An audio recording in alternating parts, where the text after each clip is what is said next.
How to turn on and turn off notification in Bumble. Don't want constant ping from Bumble, or maybe you don't want to miss a single match. Let's exhaust your notification. Open Bumble app and tap profile icon at bottom left corner. Tap gear icon in top right corner. Scroll down and find the notification settings. Here you will see different type of alerts like new match, message, likes and more. To turn notification on, toggle the switch to right. To turn off, toggle the switch to left. For complete control, you can also go to your phone settings, tap notification and tap Bumble and turn on your notification and choose whether you want sound, banner or to silence the completely. And that's it.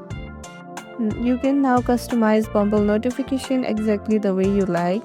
Thanks for watching. Ethics Guide, health hit like, subscribe and stay tuned for more quick tutorials. Catch you in the next one.